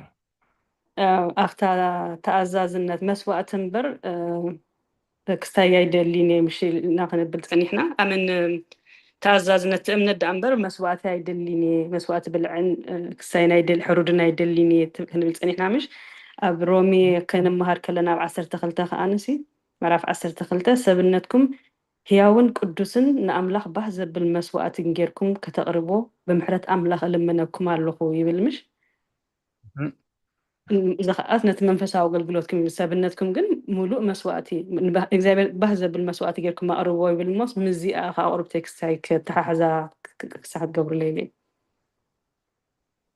الشيء رومي خندي يعني رع عسر تغلتها قطري عصر تخلت حاجة عسر تغلتها حاجة الشيء اتاحتو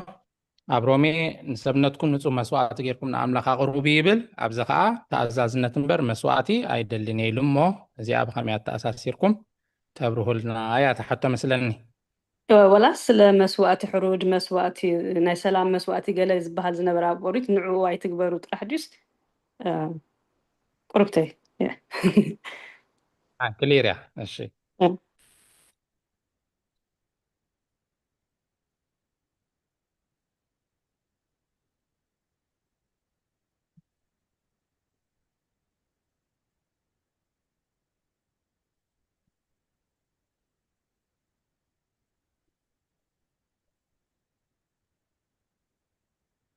كالوت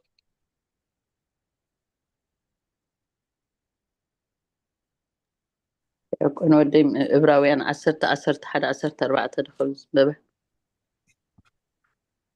ماشي كهن زبله كله أبتت صبحنا قال كلي يقوم يومه يتحديات كره كتو زي كألو مسوات بزح ساعة يقربون قالوا كريستوس كنا نتمجي قدوس بحنت مسواتنا حوارو فتيمم نسونا حواري ختكون حنت مسوات سلز حاتيات مسقربه وتم طلعت مرقص اجرو سكساب زيخونو الناس تصبع ابيمان املاح تقمط هذه أسنة تم دقلقلو كل شيء نمسواتي حنسى أن حوار دا يسوي أمبر يتتمالى لسكازن وقبرو دي أندا قلقل كوني نقرو بس بقع يكونن جن يتحنسى أن حوار ذهبنا إسا نابي من يؤمننا يبلاد ماشي كتبره الناس كي ما بري حراشي حنسان مسوات أقريب سلازوخنا سي إذن حنا دقاقي منا نقبرو دلنا هو አይጠቅምኒ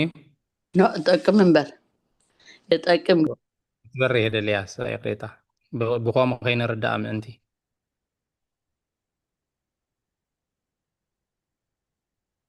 አብረህልና ማማ ብረይ ክንመላለስ ኩሉ ንዓና ፍቃዱን ትዝብለና እዝዘና እንዲ ግን እታና 14 ክርስቶስ ግና ዝቅድሱ በሓንቲ መስዋዕቲ ንሓዋሪ ፈፂሞም እሞ ንሱ ንሓዋሪ ክትከውን ሓንቲ መስዋዕቲ ስለ ሓጢአት مساقربه وتم طلعت مرقص اغرسوسا زيخونو الناس تصبي ابيمان املاخ امطنا تبل كل غزي اتان جبران بنصحنا خوينا خنمالله ساخلنا اتا مسوات حنسا ان حوارن كوينا حساب زخون دما الناس تصبي ابيمان املاخ تقمطنا حنسا ان حوارن يتا نقربه قرباني هون كل نجس حبنا عليه وتسمع لنا زيادة هابوتات قبل قوام سمعوا ما سلازلو حسابك ترديك له هو كريستوس دقاقي مو سايسواني دقاقي مو مسواتي هونلنا ايمتيو هي تحسب حنسابنا حوارو مسواتو كوينو كريستوس تبجينايو الناشعنا مزخ انت حاولنا ممر تخلون زقلتو هو تقلج هو ماتيو خلاص سالسا غيزي خسو قلنا كونن حسابنا حوارن تتسيم ويو نحنا دما نتا مسكل زفسسو مسكل قريسو دهبنا سغو اندومن እና ሻንዑ ኣብ ቅዳሴ ቅዱስ ቁርባን መስዋዕት እና ሰርዓና ሓድሽ መስዋዕት ደይኮነ እታ መስቀል ድፈሰሰ ደምን ኣብ መስቀል ድትቆርሰ ስጋን ንዑ ኣብ ቅዳሴ መስዋዕት እናገብርና ነቲ ሓንቲ መስዋዕቲ በኣ እናነጻህናን እናተቀደስናን እናድሓናን የቅሬታ እናሓተትና ንኣምላኽ ንነብር እያ መስለና ሓሳብኪ ወሰን እሺ ማማ ብረይ ቃል ህይወት ተስማዕልና ቦታት ተወሳኺ ኣብርኩና እሺ حراين بار مس جيزينا خنكيد 10 دقيقة طريفة سلازلا نوبوتات كهبومي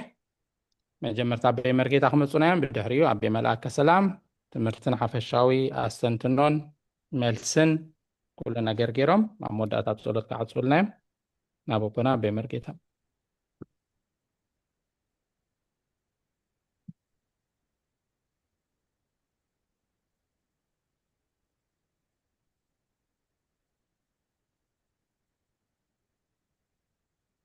كما يوعيلكم حزب እግዚአብሔር مسكن أبونا أبهر مسكن كعبز على صدق عنا امين امين امين عبسانا بدلنا عشنته خيصبصبه بتمسفرن مقصرن محرت زي بلو محرتو تأميتو عبز قدس قبعي نساتف زردعنا زدقفنا زنقاقحنا لولا بهاري فتارينا أملاك قدسانا يبهر مسقانا بصحيو آمين كلكم تم جزيكمن سرحكمن عرفتكمن وهاهدكم نزغال እግዚአብሔር بتبعاتن بانك عدوان تكاتاتل وزدلهم كاتبو حبو زري እግዚአብሔር سيادة صادقان أسبتوتا نغفلكم آمين عونا دياقون محاري كم حتو غيرو قريبو وانيرو حابتنا على التاون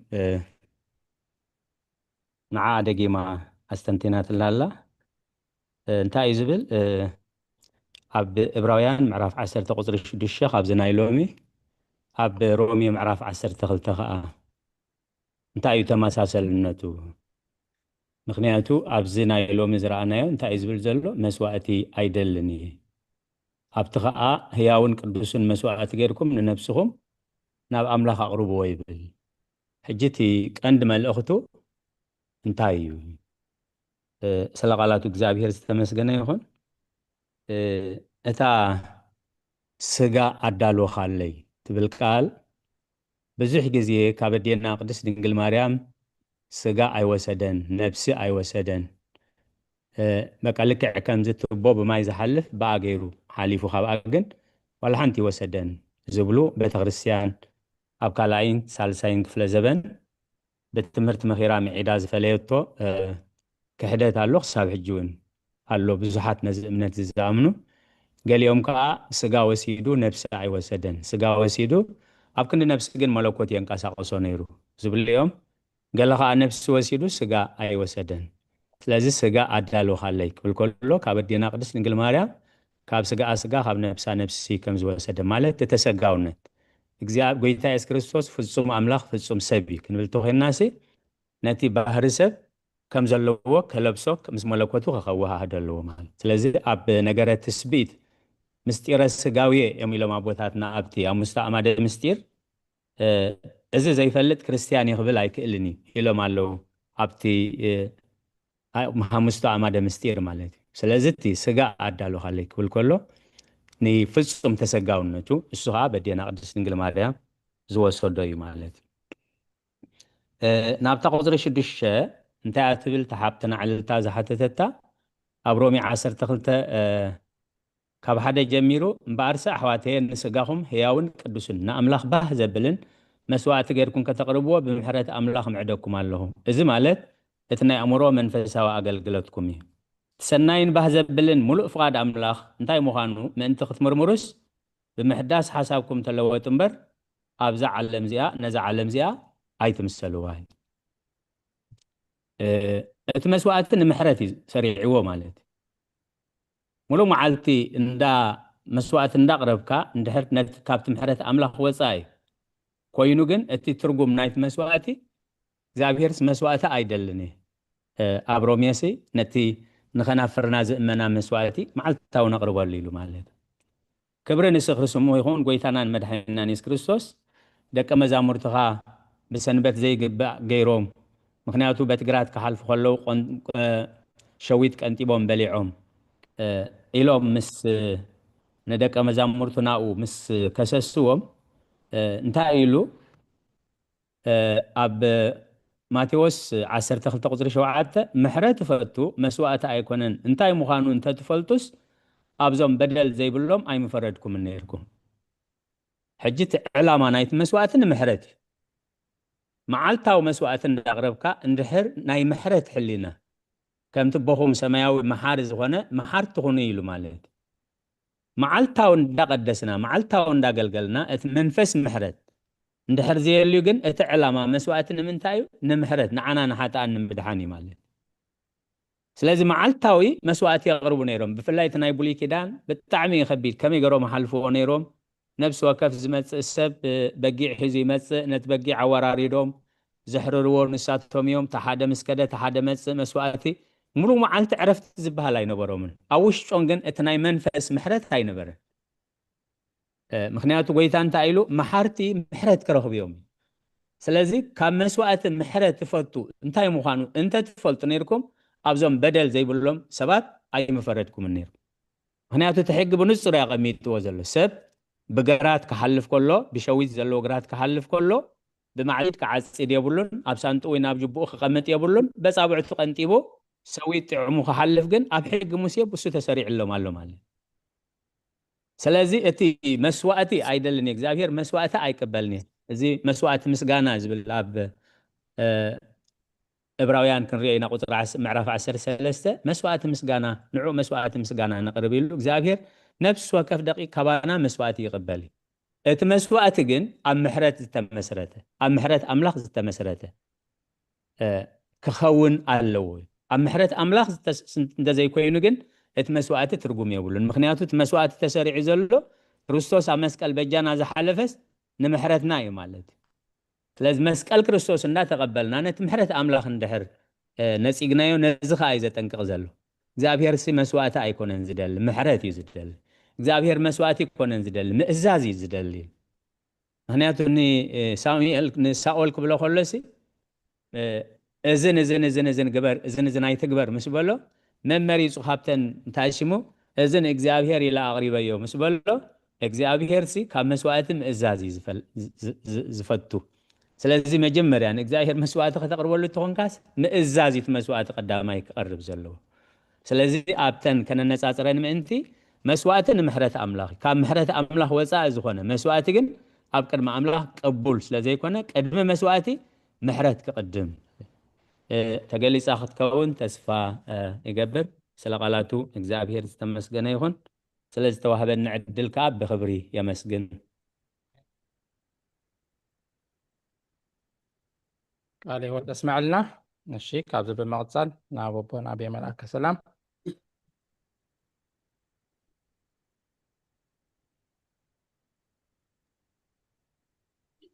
ራይ ክብረና ምስጋናን ንኣምላኽ ይኹን ደጊምና ኩልኹም ከመይ ኣምሲኹም እግዚአብሔር ኣምላኽና ናብዚ ቅዱስ ጉባኤ እዚ ክንሳተፍ በረኸት ክንቅበል ስለ ዝገበረና ክብረና ምስጋናን ንዕኡ ይኹን ኣቦና ኣቦይ መርጌታ ከምኡውን ሓውና ዲያቆን መሓሪ ቃል ሕይወት ትስማዓልና ሓውና መምህር ተኽሉ ድማ ብመጽናዕቲ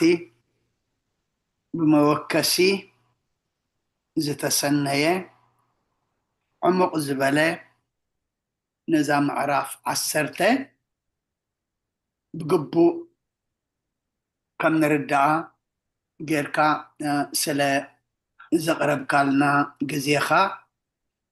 ወፊኻ ጉልበትካ ሂብካ ኣምላኽ ግዜኻ ይባርኸልካ ጉልበትካ ድማ የጽናዕ ኣብ ኩሉ አገልግሎትካ ድማ አምላኽ ንበረኸት ይግበረልካ ሁሉ ጊዜ ከተገልግሎ ድማ አምላኽ መመሊሱ ምስጢሩ ይግለጸልካ መዝሙር ዝዘመርኪ ሃፍተና ልኦላ ዝማሬ መላእኽቲ የስማዓልና ኩልኹም ኣብዚ ጉባኤ ዘለኹም ዘለኸን ድማ ነታ ምዕራፍ 10 ምንባብ ይኹን ነታ ዝተዘመረት መዝሙር ድማ ብቃል አምላኽ ሓሳብካ ምግላጽ ይኹን ካብዛ ከንመሃራ ዘምሰና ምዕራፍ እውን ዝተረዳእናን ዘስተንተናዮን ከነካፈል ዘይተረዳእና ድማ ከም ሕቶ ገርና ንኩልና ዝኸውን ሕቶ እናሓተትኩም ኣብዚ ጉባኤ ተሳተፍቲ ዝኾንኩም ኩልኹም ኣገልግሎትኩም ይባርኽ እቲ ብዛዕባ መስዋዕቲ ብሰፊሑ ብሓውና መምህር ተገሊጹ ብኻልኦት እውን ክግለጽ ኣምሲኡ ኣነ ኣብታ ቁፅሪ 23 እየ ኣስተንቲነ እታ 23 ድማ እንታይ እያ ትብል እቲ ተስፋ ዝሃበና እሙን እዩ እሞ ነታ እምንቶ ተስፋና ብዘይ ምንቕናቕ ነጽንዓያ ኢሉ ስለ ቃሉ ኣምላኽና ምስጋና ይብጽሐዮ እቲ ተስፋ ዝሃበና እሙን እዩ ምክንያቱ ወዲ ሰብ ብተስፋ እዩ ዝነብር ንመንግስቲ ኣምላኽ ብተስፋ ኢና ንጽበያ ዘለና ንዘለኣለማውነት ብተስፋ ኢና ንጽበ ዘለና እቲ ንመንግስቲ ኣምላኽ ዘዳለወልና ተስፋ ዝሃበና ድማ ኣምላኽና እንታይ ኢልዎ እሙን ኢልዎ ምክንያቱ ከም ሰብ ንሕና ተስፋ ሂብናዮም ዝጠለምናዮም ተስፋ ሂቦምና ዝጠለምና እውን ክህልው ይኽእሉ እዮም ኣብዚ ግና እንታይ እዩ ዝብለና ዘሎ እቲ ተስፋ ዝሃበና እሙን እዩ ኣምላኽና ኣብ ቃሉ እሙን እዩ ንተዛረቦ ድማ ዝገብሮ እዩ ንዝበሎ ድማ ዝፍጽሞ እዩ እሞ እቲ ተስፋ ዝሃበና እሙን እዩ እሞ ነታ እሙንቶ ተስፋና ብዘይ ምንቕናቕ ነጽንዓያ ኣብቲ ተስፋ ዝሃበና ኣምላኽ ጥርጥር የለን ምልውዋጥ የለን ምቕያር እውን የለን ጳውሎስ ኣብዚ እንታይ እዩ ዝብለና ዘሎ ንዓና እዩ ነታ እሙንቶ ተስፋና ብዘይ ምንቕናቕ ነጽንዓያ ምክንያቱ ንየማን ንጸጋም ንሕንክስ እንተደኣ ኮይና ኣብታ እሙንቶ ተስፋና ኣይጸናዕናን ኢና ዘለና ማለት እዩ ኣብታ ዝተዋህበትና እሙንቶ ተስፋና ብዘይ ምንቕናቕ እንተደኣ ክንጸንዕ ተዘይክኢልና ድማ ነታ ተስፋ እምቢርና ኣላ ዘለና ክንኣትዋ ኣይንኽእልን ኢና ማለት እዩ እሞ ኣብዚ ንሕተት ዘለና ነታ እሙንቶ ተስፋና ብዘይ ምንቕናቕ እንታይ ንግበራ ነጽንዓያ ሎሚ ኣብ ዘይምጽናዕ ምንቕናቕ የማን ጸጋም ምባል ብተፈላለየ ፈተነ ወይ ድማ ብተፈላለየ ካልእ ነገር የማን ጸጋም ንብለሉ ዘለና ዘመን ስለ ዝኾነ ሕጂ ግን ንሕና ነታ እሙንቶ ተስፋና ብዘይ ምንቕናቕ ነጽንዓያ ምክንያቱ እቲ ተስፋ ዝሃበና እንታይ እዩ እሙን እዩ ኣብ ዝሓለፈ ዝተምሃርናዮ ኣብ ዕብራውያን ምዕራፍ 3 እውን ተመሳሳሊ ምዕራፍ 3 ቁጥሪ 14 እንታይ ዝብለና ነታ መጀመርታ እሙንተና ክሳዕ መወዳእታ ኣጽኒዕና እንተሓዝናያስ ተማቐልቲ ክርስቶስ ኮይና ኣለና ክብርና ኣምላኽ ይኹን ከምቲ ኩሉ ግዜ ዝበሃለና ክርስትና ወይ ድማ ምስ ኣምላኽ ምጓዓዝ ምጅማር ኣይኮነን ወኸጀመርካ ኣይውዳእን እዩ ግን ጀሚርካ እንተዘይወዲእኻ ስለዝጀመርካ تمقال كرسوس سلز جمركا ود منقس السماي سلز جمركا دما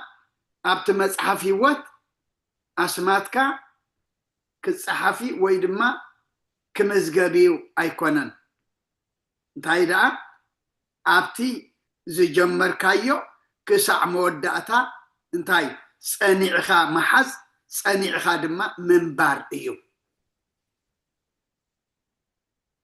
ما كلنا كباي جميركا ابز غباء زلنا نسمع زلنا دما نتانا مجمر تأمنتنا كسع موداتا اصنعنا انت حزنا ياس تايكن كونينا تماقلتي كريستوس كوينا اللونا تماقلي كريستوس مخان دما ولد كريستوس مخان مالتيو ولد كريستوس مخان دما ابي منبار مالتيو ام منغسته سماي اب تحوسن فسهان دستان برهانن زلوا حاجوز زلوا ابيمان املاخ منبار مالتي زحجي مرجعي نياتو اصنعنا انت حجنايا تماقلت كرسوس كنكون هنا اصنعنا انت حجنايا خي تماقلت كنكون اي نخلن هنا امو املاخنا اتتسفى ذهبنا امني امو نتا امنتو تسفانا بزي من قناق نصنعيا نتا مجمر تامنتنا كسع مودات اصنعنا انت حزنايا دما تماقلت كرسوس كوينا اللونا سراح فتحكم جزيهبكم كلا قدايكم او نزفكم ابز غباءزي زلخم زلنا زلخو نمنتا انت دايلنا قال نغير يبلنا ابز خنبر لنا يكونن تايدا تماقلتي كرسوس كنكون دق تسفى مخانا فليتنا اتتسفى ذهبنا املاخنا دما امن مخانو فليتنا نتا تسفانا دما بزي من نقنا كسع موداتا اصنعنا كنحزا اينا ابزي زلنا امو املاخنا جمرتي زي كوناس ابت جمرنا يو كسع موداتا حيزنا اصنعنا حجنا كنصنا እግዚአብሔር ንኩልና ጸጉኡ ይብዛሐልና በዛ ሐድሽ ዓመት ድማ ኩሉ አተሐሳስባና ለዊጡ ሐድሽ ኃይል ሂቡ ኣብቲ ዝሃበና ኣብቲ ንጽበየ ዘለና ተስፋ ብዘይ ምንቅና ጸኒዕና ክንነብር እግዚአብሔር ኃይል ይሃበና ስለኹሉ እግዚአብሔር ምስጋና ንዑ ይኹን ብሩኸ بعل مسكال دما يقبرلنا اتي ناي صباح تدالينا له زلنا بعل ناي حبرت قداسيه دما اغزيابيهر زسمر نعنا دما نبرخات زخون بس اغزيابيهر دما زتعرق حدنتنا دما زصنع يقبرلنا سلام حديرنا دما كلنا نايتي صباح زقبر اغلغلت تخافلت بركات يقبرنا ما مدبنا بصلوت كنعصو سلا كل እግዚአብሔር ምስጋና ይብጽሐዮ በስመ አብ ወወልድ ወመንፈስ ቅዱስ አሐደ አምላክ አሜን ቅዱስ እግዚአብሔር አምላክና ስለ ሁሉ ተመስገን ጉባኤ እዚ ዝኸፈት ካልና ናይ ጉባኤ እዚ ተሳተፍቲ ክንከውት ዝንገበርካና ساخا مكبر المسكان أن أخيكون كمتن مهارو زلنا دما قال أملاح إزر أن إزلما زر قال أملاح دما زفرن برز مكنا يكون نما نحنا دما أوشتنا أبكن حدا 30 600 سناي فرفرينا أبكن ميخا نركبلو قبرلنا قدس الجابير أملاقنا زهيب كان زلخ عمد دما سناي فرن نفريلو بتحساسبانا نلوطلون نحدثلون بنسحات حدثنا دما ناب قدس ما أدخان نقربلون عما تقبرلنا إذن نخبرو زلنا صباح برهان مسكال كادما أملاخنا إتعام مسكال تغفل لنا واقع إن استنتنلو نتقوز مسكال دي كنا خنتمت أبتقوز مسكال تغفل واقع بعين منفس كالرأينا بعين لبنا بحلنا كنستنتنا أملاخنا واقعنا خنفلت نعاها تبجاو دما زيادة نخبر اللو احنا دما برخة نقبل اللو بعال قبرلنا سلامة جميركا سلامة فتسمنا سلامة علكنا أخا تمسجن سلام دما حضرنا برخة عدينا قدس رنقل مريم تفلنا أبچنكي أمكرا أبصوبا أبچقونتن أبغزاتن أب حسماتن وديقوم زلو حراو صالنا أب حمام زلو فوسلنا أب حزن زلو صانا نعلنا طميم زلو نسعلنا شقام نفس التعصروف تحلنا فحزبلو دما أكبلنا ولدنا أيام كلهم باركا قدس كانت كاقر كعبيلنا أب وفر زلو دحاني أتولنا أبرحو أب قربا زقوش دما كأم قشعهم دحان ملسلنا كمتنا هواريات زمهر كايوم أب سمايات تنبر ربنا نبلنا نسوعك لنا سمكاي قدس من قصغات تمسا فهركام تاب سماي كوم دما أمدري يكون نعلت مقبنا لمهبنا احنا نزودلنا بدلهم كم زحدقنا لهم بدلنا نعوسانا دقلنا كاب كفاد احنا ننبر فتنا يتأتونا انقستن حيلن كبرن نزل علمنا تكايما أمين أوزت يا مريم ناي قدس جبريل ملا سلام تا سلام لك له حلنا خدنقلي خي بسقاخون دنقلي خي أدى إجابي الصفات قويتا سراوي السلام لك له نسخي كابعا نسي برختي خي فركر سغم برخيو وملي تتسقى إجابي المساخيو وفسيت دس يبالكي بديات ناصر يلنا نفتو ودخي يسوس كريستوس منتانا حرات لمن لنا أمين فتاوي سرق جنا أملاك رمضان يسوس كريستوس كاني كانا سرقات يادم ساسي أبسام ولدلو بروكسات إبراهام أنتم أويا كانات وأويا دياقونات ودوان سارو قصانات ببس مكمو كونو فتانو انتحانه يرسيانس كلوان سمات زيو مهارن كريستوس ملعسة تغلطه زيو مهارن نكسوس زيو مهارن نكسوس زيو مهارن نكسوس زيو مهارن نكسوس زيو مهارن نكسوس زيو مهارن نكسوس زيو مهارن نكسوس زيو مهارن نكسوس زيو مهارن نكسوس زيو مهارن نكسوس زيو مهارن نكسوس زيو مهارن نكسوس كمون بنت اجزتنا مريم مهارن كريستوس ملعسة تغلطه بنت اجزتنا مريم انكسوس بنت اجزتنا مريم انكسوس بنت اجزتنا مريم انكسوس بنت اجزتنا مريم انكسوس بنت اجزتنا مريم انكسوس بنت اجزتنا مريم انكسوس بنت اجزتنا مريم انكسوس بنت اجزتنا مريم انكسوس بنت اجزتنا مريم انكسوس بنت اجزتنا مريم انكسوس بنت اجزتنا مريم انكسوس بنت اجزتنا مريم انكسوس ጸጋ ጎይታና ኢየሱስ ክርስቶስን ፍቅሪ እግዚአብሔር አቦን ሕብረት መንፈስ ቅዱስን ኣብ ልዕለይና ኣብ ልዕሊ ኩልኹምን ኣብ ልዕሊ ኣብዞ ዘለናዮ ቦታን ዕፅፍን ድርብን ኮይኑ ይውረድ ክብረን ምስጋናና ኣምላኽ ይኹን ኩልኹም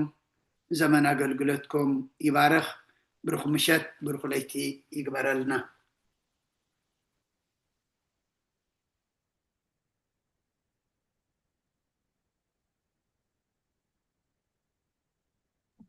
أجمير زفت منا لو لبحري إجزابير أملاخنا كبر مسكان عن عيب صحيو برخاو لعمة كبر لنا دحان حدرو